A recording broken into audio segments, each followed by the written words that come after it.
మధురం మధురం నీ వాక్యం నా త్రోవకు దీపం నీ వాక్యం. యేసు నామములో మీకు శుభములు సమృద్ధిగా కలుగునుగాక. మధురం నీ వాక్యం అనే కార్యక్రమానికి స్వాగతం. ఈరోజు మనం పెంతెకోస్తు పండుగ అనే అంశం ధ్యానించుకుందామండి. మధురం మధురం నీ వాక్యం నా త్రోవకు దీపం నీ వాక్యం. ఈరోజు పెంతెకోస్తు పండుగ కనుక ముందుగా మీ అందరికీ కూడా పెంతెకోస్తు పండుగ శుభాకాంక్షలు. ఈరోజు పరలోకం నుండి తండ్రి దేవుడు యేసు ప్రభు మన మీద పరిశుద్ధాత్మని కుమ్మరించుదురుగాక. ఎప్పుడైతే పరిశుద్ధాత్మ మన హృదయంలోనికి వస్తాడో మనము యేసు ప్రభుకి సాక్షులుగా జీవించగలుగుతామండి. లేదంటే సైతానికి సాక్షులుగా, లేకపోతే ఈ లోకరీత్యా మనం జీవిస్తామన్నమాట. అందుకే యేసు ప్రభు పరలోకానికి వెళ్తూ మీరు నాకు సాక్షులు అని చెప్తారండి. అంటే యేసు ప్రభుకి సాక్షులుగా మనం జీవించాలి. అపోస్తులు, పునీతులు వాళ్ళందరూ పరిశుద్ధాత్మని పొందిన తర్వాత యేసు ప్రభుకి సాక్షులుగా యేసు ప్రభు బోధించిన విధంగా జీవించారు. ఓకేనా? సో ఈరోజు మనం రీడింగ్స్ చూద్దామండి, పఠనాలు. ముందుగా యోహాను సువార్త 20వ అధ్యాయంలో 19 నుంచి 23 వరకు, ఆ తర్వాత అపోస్తుల కార్యాలు 2వ అధ్యాయంలో 1 నుంచి 11 వరకు, ఆ తర్వాత రోమా పత్రిక 8వ అధ్యాయంలో 8 నుంచి 17 వరకు. ఇంకా మీరు చదువుతా అంటే 1 కొరింథీ 12వ అధ్యాయంలో 1 నుంచి 10 వరకు పరిశుద్ధాత్మ 9 వరాల గురించి రాయబడి ఉందండి. ముందుగా పరిశుద్ధాత్మ లేకపోతే మనం యేసు ప్రభుకి చెందిన వాళ్ళు కాదు. రోమా 8:9లో పౌలు రాస్తాడు, క్రీస్తు ఆత్మ అంటే పరిశుద్ధాత్మ ఎవరిని యందు లేదో వాళ్ళు క్రీస్తునకి చెందిన వాళ్ళు కాదు. మతానికి చెందిన వాళ్ళై ఉండొచ్చు, కానీ క్రీస్తునకు చెందిన వాళ్ళు కాదు. ఈ క్రైస్తవులు అని పిలువబడే వాళ్ళలో కూడా 2 రకాలుగా ఉంటారండి. ఒక గ్రూప్ ఏంటంటే మతానికి చెందిన వాళ్ళు అన్నమాట. ఆదివారం చర్చికి వచ్చి అలా వెళ్ళిపోతూ ఉంటారు కదా. ఇంకొక గ్రూపు పరిశుద్ధాత్మని పొందిన వాళ్ళు. పరిశుద్ధాత్మని పొందిన వాళ్ళు వాక్యం చదువుకొని యేసు ప్రభు ఏం చెప్పారో దాని ప్రకారం జీవిస్తారనమాట. అందుకే 2 రకాలన్నమాట. పరిశుద్ధాత్మ లేని వాళ్ళు యేసు ప్రభుకి చెందిన వాళ్ళు కాదు, మతానికి చెందిన వాళ్ళు. పరిశుద్ధాత్మ ఉన్నవాళ్ళు యేసు ప్రభుకి చెందిన వాళ్ళు. కనుక పరిశుద్ధాత్మని పొందడం చాలా ముఖ్యమైందండి. మనం నూతన నిబంధన చూస్తే మరియ తల్లి లూకా సువార్త మనం అదే ధ్యానించుకుంటున్నాము. ఈరోజు పెంతెకోస్తు పండుగ కాబట్టి లూకా సువార్త కాకుండా ఈ పెంతెకోస్తు అంటే ఏంటి దాన్ని మనం ధ్యానించుకుంటున్నాం. మరియ తల్లి లూకా సువార్తలో మరి పరిశుద్ధాత్మని ఎలా పొందారు? గాబ్రియేల్ దూత ద్వారా దేవుడు పరలోకం నుంచి తనకి సందేశాన్ని పంపిస్తారు. ప్రభు నీతో ఉన్నారు, the lord is with you. వాక్యాన్ని రిసీవ్ చేసుకుంటారు, తర్వాత పరిశుద్ధాత్మని పొందుతారు. వాక్యము పరిశుద్ధాత్మ 2 కూడా ఆమె గర్భంలో యేసు ప్రభు లాగా రూపుదిద్దబడినారన్నమాట. అంటే పరిశుద్ధాత్మ వాక్యాన్ని శరీర రూపం దాల్చేలాగా చేస్తారు. అంటే ఏ వాక్యం మనం వింటామో పరిశుద్ధాత్మని పొందినప్పుడు ఆ వాక్యాన్ని మనం జీవించేలాగా పరిశుద్ధాత్మ మనకి శక్తిని ఇస్తారండి. వర్డ్ బికేమ్ ఫ్లెష్ అంటే వాక్యాన్ని మనం జీవించడం అన్నమాట. ఆ శక్తిని ఎవరిస్తారంటే పరిశుద్ధాత్మ. పరిశుద్ధాత్మ లేకుండా యేసు ప్రభు బోధించింది మనం జీవించలేమండి, చాలా కష్టం. లూకా 6లో మనం చూస్తాము ఏంటంటే 27 నుంచి శత్రువులను ప్రేమించండి, మేము ద్వేషించు వారికి మేలు చేయండి, శపించు వారిని దీవించండి, ఒక చెంప మీద కొడితే ఇంకో చెంప చూపించండి, మిమ్మల్ని అడిగిన ప్రతి వాళ్ళకి ఇవ్వండి. చాలా కష్టమైందండి, కానీ పరిశుద్ధాత్మ వచ్చినప్పుడు అది సాధ్యమవుతుందన్నమాట.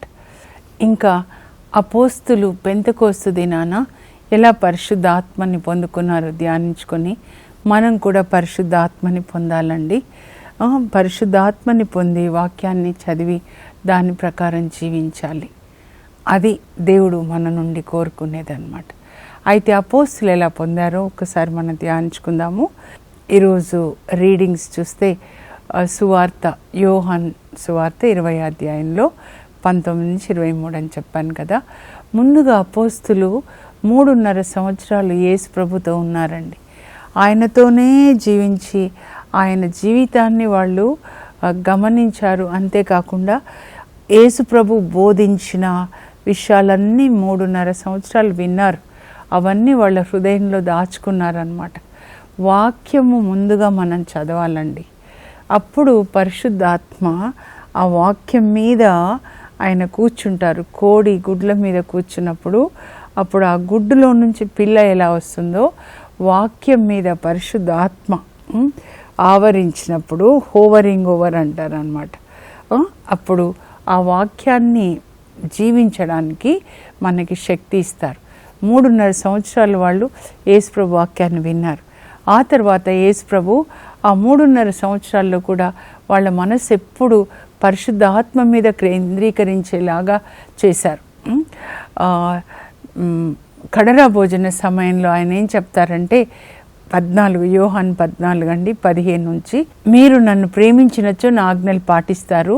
అప్పుడు నేను తండ్రిని ప్రార్థిస్తాను, తండ్రి మీతో ఎల్లప్పుడూ ఉండడానికి పరిశుద్ధాత్మని, మరొక ఆదరణకర్త పరిశుద్ధాత్మని మీకు ఇస్తారు. ఆయన సత్యస్వరూపియగు ఆత్మ. లోకం ఆయనను ఎరుగదు కనుక ఆయనను పొందజాల, మీరు ఆయనను ఎరుగుతారు కనుక మీరు ఆయనని పొందుతారు అని పరిశుద్ధాత్మని గురించి శిష్యులకి చెప్తారండి. నేను వెళ్ళి మీకు పరిశుద్ధ ఆత్మని పంపిస్తాను, నేను వెళ్ళడం మీకు మంచిది, నేను వెళ్ళినచో మీకు పరిశుద్ధాత్మని పంపిస్తాను అని చెప్తారనమాట. ఆ తర్వాత యోహాన్ 3వ అధ్యాయంలో నికోదేము వచ్చినప్పుడు, ఒకడు ఆత్మ వలన నీటి వలన జన్మించిననే తప్ప పరలోక రాజ్యం ప్రవేశించడు. ఇది కూడా నన్ను చాలా మార్చిందండి. పరలోకానికి వెళ్ళాలంటే మనము ఆత్మ వలన నీటి వలన జన్మించాలి. నీరు అంటే బైబిల్ ప్రకారం దేవుని యొక్క వాక్యం అండి. ఆ వాక్యంలో మనం మునిగి తేలాలంటే వాక్యాన్ని మనం ముందు చదవాలి, వినాలి, దాన్ని పాటించాలన్నమాట.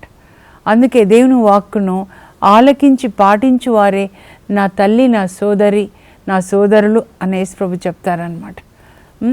ఆత్మ వలన జన్మించాలంటే పరిశుద్ధాత్మని పొందాలి. మన ఆత్మని పరిశుద్ధాత్మ ఆవరించి గర్భం ధరించి ఆత్మని కంటారు. దాన్ని మరల జన్మించుట, తిరిగి జన్మించుట అంటారనమాట. అప్పుడు పుట్టిన బిడ్డకి ఎట్లా కళ్ళు ఉంటాయి, నోరు ఉంటుంది, ఆ చెవులు ఉంటాయి, ఆకలేస్తుంది. అలాగే ఆత్మలో జన్మించినప్పుడు మన ఆత్మకు ఆకలేస్తుంది. అప్పుడు పరిశుద్ధ ఆత్మ ఒక తల్లిలాగా దేవుని యొక్క వాక్యంతో మనల్ని పోషిస్తారు. వాక్యం అనే పాలతో మనల్ని పోషిస్తారనమాట. అది ప్రతి ఒక్కరికి జరగాలండి పరలోకం వెళ్ళాలంటే. ఇంకా ఈరోజు యోహాన్ సువార్త కదండి, 20వ అధ్యాయానికి వచ్చేద్దాము. అది ఈస్టర్ రోజు అనమాట, పునరుత్థాన పండుగ. మగ్దలేన మరియకు ముందుగా దర్శనం ఇచ్చి ఒక సందేశాన్ని కూడా శిష్యులకి చెప్పమని చెప్తారు. మనం అది ధ్యానించుకున్నాం. మీరు వెళ్ళి మగ్దలేన మరియకి ఒక సందేశాన్ని ఇస్తారనమాట. అమ్మ ఇలా అని నా సోదరులకి చెప్పు, నేను నా తండ్రి మీ తండ్రి, నా దేవుడు మీ దేవుడు అయిన వాని యొద్దకు ఆరోహణమై వెళ్తున్నాను అని నా శిష్యులకు చెప్పమ్మా అని చెప్తారు. మనం ధ్యానించుకున్నాం కదా. అది లూకా సువార్త 8వ అధ్యాయంలో రక్షణ ప్రణాళికలో స్త్రీల పాత్రని గురించి ధ్యానించుకునేటప్పుడు అది ఈస్టర్ రోజున మగ్దలేన మరియకి ముందుగా దర్శనం ఇస్తారు. ఆ రోజు సాయంకాలం అని ఉంటుందండి. యోహాను 20వ అధ్యాయం మీరు చదువుకోవాలి, 19 నుంచి. సాయంకాలము యూదుల భయంచే శిష్యులు తలుపులు మూసుకొని ఉన్నారనమాట. అప్పుడు అంటే మేడపై గదిలోనే. అప్పుడు యేసు వారి మధ్య వచ్చి నిలువబడి మీకు శాంతి కలుగును గాక అంటున్నారు. భయంగా ఉన్నారు, తలుపులు మూసుకొని. మీరు కూడా భయంగా ఉన్నారా? యేసు ప్రభు మీ మధ్యలో నిలబడతారు, మీకు శాంతి కలుగును గాక అనగానే వాళ్ళు ఇలాగే చూస్తారు. యేసు ప్రభు రెండో మారి అంటారు, మీకు శాంతి కలుగును గాక అని చెప్పి తన చేతిలో ఉన్నటువంటి గంటలు తర్వాత ప్రక్కలో ఉన్న గాయాన్ని చూపించినప్పుడు చూడండి అన్నప్పుడు వాళ్ళు సంతోషపడతారనమాట.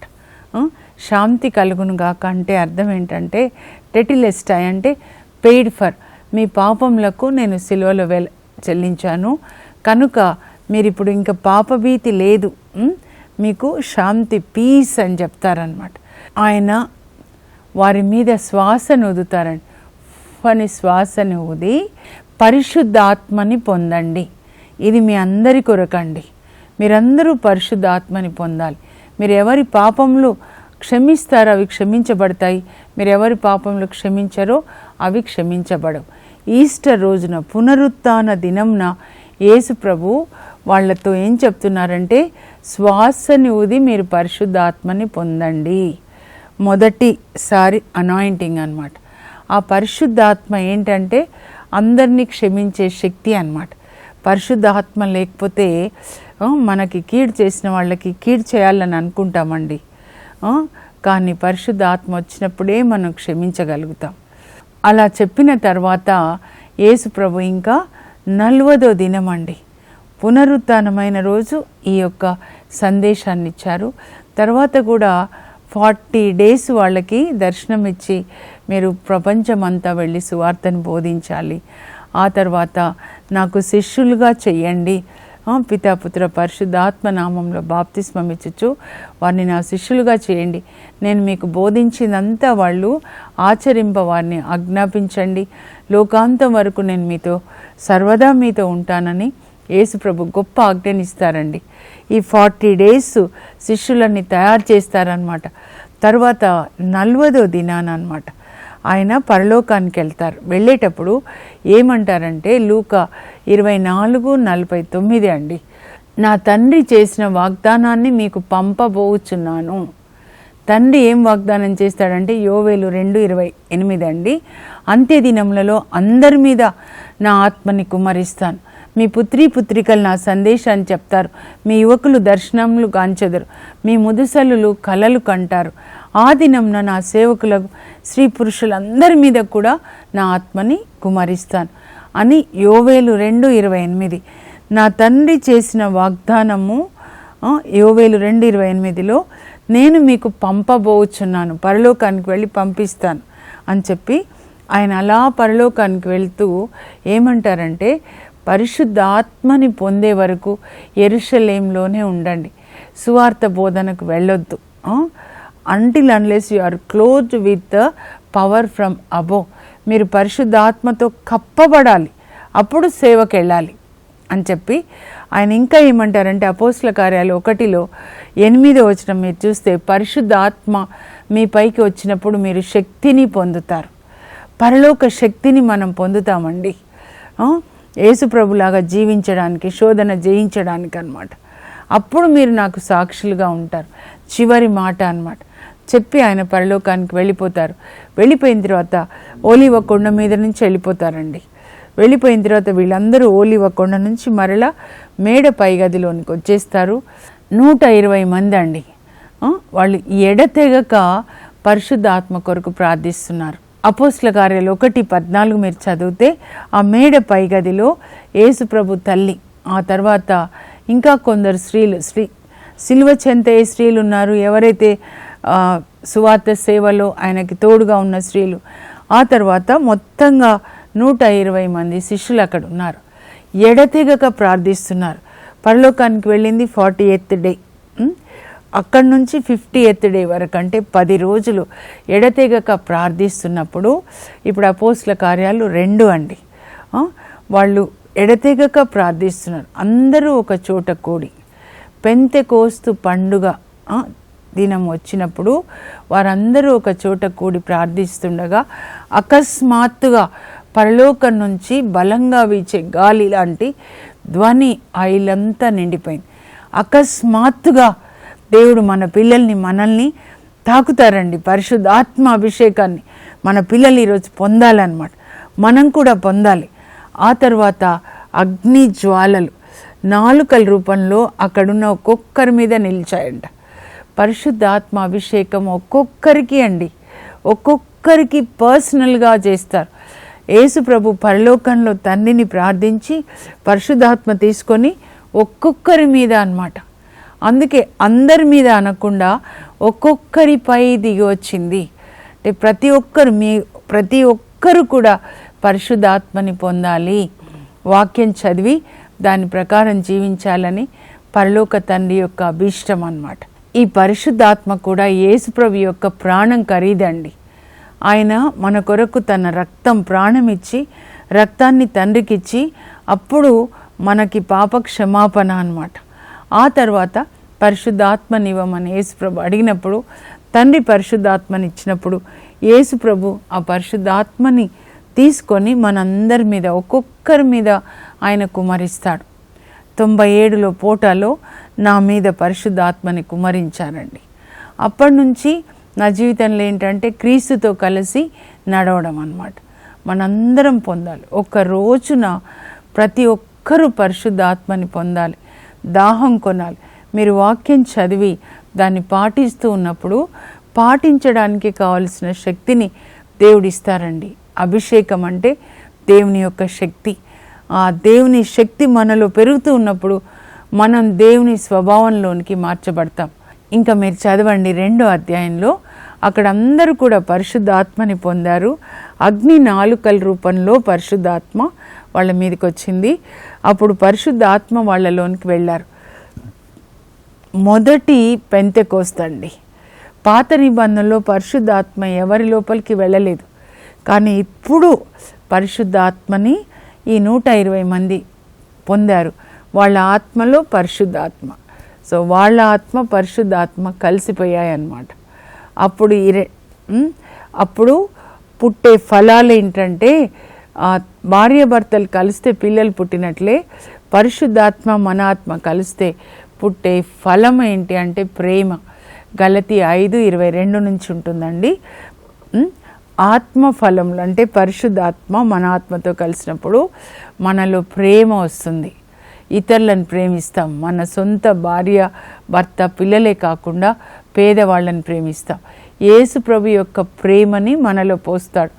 రోమా 5:5లో పరిశుద్ధాత్మ పరలోక తండ్రి ప్రేమ, యేసు ప్రభు ప్రేమ మన హృదయంలో పోస్తాడు. అందువల్ల యేసు ప్రభులాగా అందరినీ ప్రేమించగలుగుతాం అన్నమాట. పునీతుల జీవితాలు చూస్తే వాళ్ళందరినీ ప్రేమించగలిగారు కదండి, అందరినీ క్షమించగలిగారు. ఎందువల్ల అంటే పరిశుద్ధ ఆత్మ అన్నమాట. అయ్యా నాలో అగ్ని జ్వాలలు, పరిశుద్ధాత్మదేవా ప్రేమాగ్ని జ్వాలల్ని నాలో రగిలించండి. పరిశుద్ధాత్మ మండుచున్న పొదలాగా మనం చూస్తే మన హృదయంలో ప్రేమ అగ్ని జ్వాలల్ని రగిలిస్తాడనమాట, అందరినీ ప్రేమించడానికి. అప్పుడు అక్కడ పెంతెకోస్తు దినాన అది వాళ్ళకి చాలా ముఖ్యమైన పండుగ అండి యూదులకి.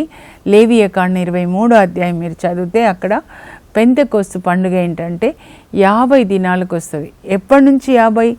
ఎప్పటి నుంచి అంటే వాళ్ళు కోతల పండుగ. అంటే ముందు వాళ్ళు పంట వచ్చినప్పుడు, పొలం పంటకు వచ్చినప్పుడు ముందుగా పండింది ఒక 10 వంతు తీసుకొని వచ్చి దేవాలయానికి ఇస్తారండి. దాన్ని తొలి ఫలముల పండుగ అంటారు. ఆ పంటలో ఏ ఫలాలు పండుతాయో అవి ముందుగా దేవాలయంలో యాజకునికి అర్పిస్తారు, అంటే దేవునికి ఇస్తారు. ఆ తొలి ఫలముల పండుగ నుంచి 50 రోజులు లెక్కబెట్టి మిగతా పంట అంతా కోసుకుంటారు. ఈ పంట మొదటి పంట పండించిన దేవుడు మలి పంట కూడా పండిస్తాడు. తొలి పంటని పండించిన దేవుడు. మనకేంటంటే తొలి ఫలముల పండుగ యేసు ప్రభువుని తొలి ఫలంగా మరణం నుండి దేవుడు లేపాడు. యేసు ప్రభుని మరణం నుంచి లేపాడంటే మనల్ని కూడా లేపుతాడు, గ్యారంటీ అన్నమాట. యేసు ప్రభు పునరుత్థానము మన పునరుత్థానానికి గ్యారంటీ కాడనమాట. 1 కొరింథీ 15:20లో పౌలు రాస్తాడనమాట. కనుక ఆ రోజు వాళ్ళు పరిశుద్ధాత్మని పొంది ముందుగా అన్య భాషల్లో మాట్లాడతారండి. రీక మమ శాఖ లీకర కట కలాందురి తురు కొటురు కుతురు లీకరమర్. అయితే ఆ సౌండ్ బాగా వస్తుందన్నమాట. పరిశుద్ధాత్మ గాలి వచ్చినప్పుడు పరలోకం నుంచి పెద్ద ధ్వని సౌండ్. వీళ్ళు ఇంక అందరూ 120 మంది భాషలో మాట్లాడుతున్నారు. ఏంటి అని ఆ పెంతెకోస్తు పండుగకి వీళ్ళు వేరే దేశాల్లో ఉన్న వాళ్ళు 17 దేశాల నుంచి యెరూషలేంకి వస్తారు. పాస్కా పండుగకి, పెంతెకోస్తు పండుగ, గుడారంలో పండుగ ముఖ్యమైనవి అన్నమాట. సో ఆ పండుగలో పాల్గొనాలని వేరే దేశాల్లో ఉన్న యూదులు వస్తారు. వాళ్ళందరూ ఏంటి సౌండ్, ఏంటి ఇది, ఈ చోద్యం ఏంటి అని వినడానికి వస్తారనమాట.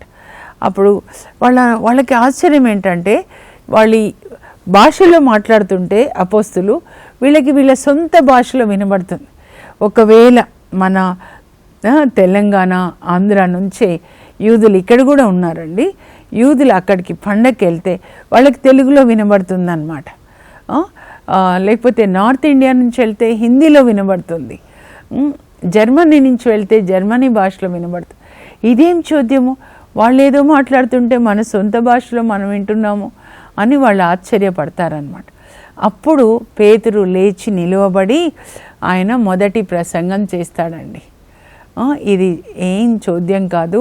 కొంతమంది ఏమంటారంటే వీళ్ళు తాగి ఉన్నారు, అందుకే వేరే భాష వస్తుంది. తాగినప్పుడు సీసాలు తాగితే వచ్చే భాష సైతాన్ భాష అండి. పరిశుద్ధ ఆత్మని తాగితే వచ్చే భాష పరలోక భాష. ఇది ఉదయం 9 గంటలు అంటారనమాట.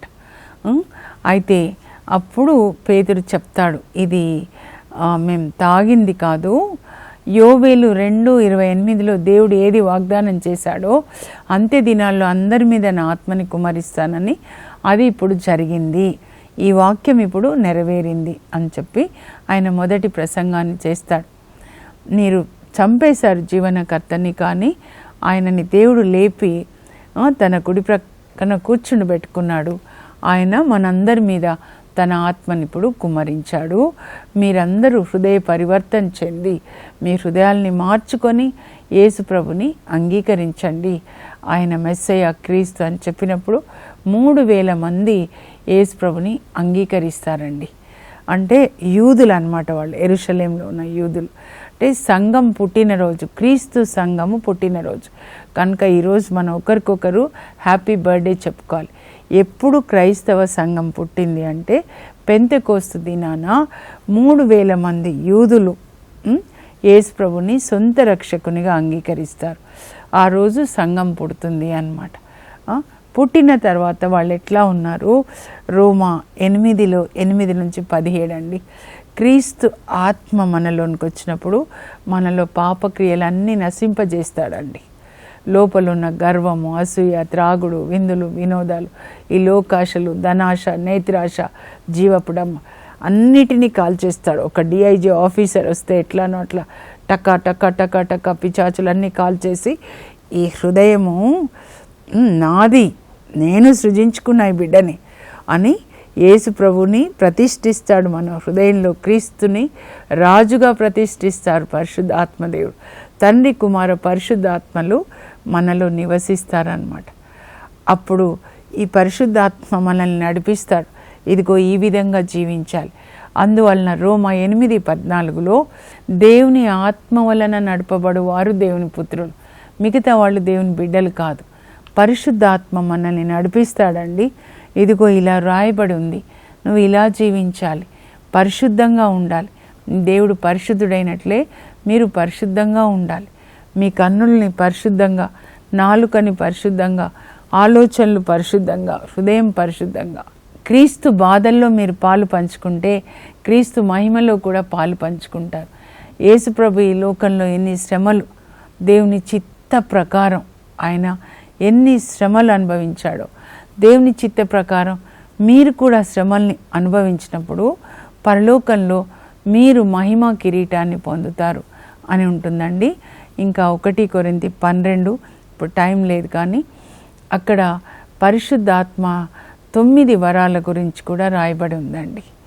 మనలో పరిశుద్ధాత్మ వచ్చినప్పుడు ఒక పక్షి 2 రెక్కలతో ఎగిరినట్లుగా ఒకవైపు ఆత్మ ఫలాలు, ప్రేమ, ఆనందం, సమాధానం, మంచితనం, అందరికీ మంచి చేస్తాం, ఓర్పు ఉంటుంది మనకి. ఒకవైపు పరిశుద్ధాత్మ వరాలు అన్నమాట. సంఘక్షేమం కొరకు దయాల్ని వెళ్ళగొట్టే వరము, స్వస్థత చేసే వరము, భాషా వరం, ఇవన్నీ కూడా వరాల్ని పరిశుద్ధాత్మ మనలోనికి వచ్చినప్పుడు మన ద్వారా ఒకవైపు వరాలు, ఒకవైపు ఆత్మ ఫలాలు ఫలిస్తాయి. అప్పుడు మన యేసు ప్రభుకి సాక్షులుగా జీవిస్తాం. అందరూ పరిశుద్ధాత్మని పొందుకోవాలండి. ఆ పెంతెకోస్తు మీ ఇంట్లోనే జరగాలి. ఆ మేడ పైగది మీ ఇల్లే. కూర్చొని ఈరోజు పట్టణాలేంటి చదవండి, చదివి మాకు ఇవి నెరవేర్చండి. మీ పిల్లలకి మీరు ఇచ్చే ఆస్తి ఏంటంటే పరిశుద్ధ ఆత్మని వాళ్ళు పొందేలాగా వాళ్ళకి బైబిల్ చదవడం నేర్పించి దాని ప్రకారం జీవించడం నేర్పించాలి. మా పిల్లల మీద నీ ఆత్మని కుమ్మరించండి. యెషయా 44:3 ఉంటుంది. మీ బిడ్డలందరికీ ప్రభువే ఉపదేశం చేస్తాడు. యెషయా 54:13. మన పిల్లలు సువార్తని బోధించాలి. దేవునికి సాక్ష్యంగా మన కుటుంబం జీవించాలి. ప్రార్థన చేసుకుందాం. పరలోకపు మా తండ్రి, మీ పరిశుద్ధ నామమునకు స్తోత్రం కలుగును గాక. మా ఇల్లే మేడ పైగది ప్రభా. పరిశుద్ధాత్మ గాలి పరలోకం నుంచి మా మీదికి వీచునుగాక. అగ్ని నాలుకలు మా మీదికి దిగొచ్చునుగాక. మా నాలుకతో అగ్ని నాలుక, దేవుని అగ్ని నాలుక కలిసిపోయి మా నాలుక అగ్ని నాలుకగా, సత్యం మాట్లాడే నాలుకగా మారునుగాక. అబద్ధాల నుంచి నాయనా, కపటం నుంచి మాకు విడుదల దయచేయండి. మా హృదయం పరిశుద్ధాత్మ దేవునికి నిలయంగా మారునుగాక. దేవుని యొక్క వాక్యం మా హృదయంలో పరిశుద్ధాత్మ దేవుడు వ్రాసి దాన్ని పాటించడానికి కృప దయచేదురుగాక. నాయనా, ప్రతి కుటుంబం కూడా అయ్యా బైబిల్ గ్రంథాన్ని చదివి పాటించేటట్లు, ప్రతి ఒక్కరూ పరిశుద్ధాత్మని పొందేటట్లుగా, ప్రతి ఇల్లు మేడ పైగదిలాగా ఉండేటట్లు సహాయం చేయండి. యేసు నామంలో అడుగుచున్నాం తండ్రి, ఆమేన్. మీరందరూ కూడా వాక్యం చదువుకొని పరిశుద్ధాత్మని మాకు ఇవ్వండి ప్రభా. మీరు పరిశుద్ధాత్మని పొందుతారని యేసు ప్రభు చెప్పారు యోహాను 14:15. పరిశుద్ధాత్మని ఇవ్వండి, పరిశుద్ధాత్మ కొరకు దాహం కొనండి. తప్పకుండా దేవుడు మీ అందరి మీద పరిశుద్ధాత్మని కుమ్మరిస్తారు. మీరు యేసు ప్రభుకి సాక్షులుగా, పరలోక పౌరులుగా మీరు జీవిస్తారు. God bless you. Have a blessed day. Once again happy feast of పెంటెకాస్ట్.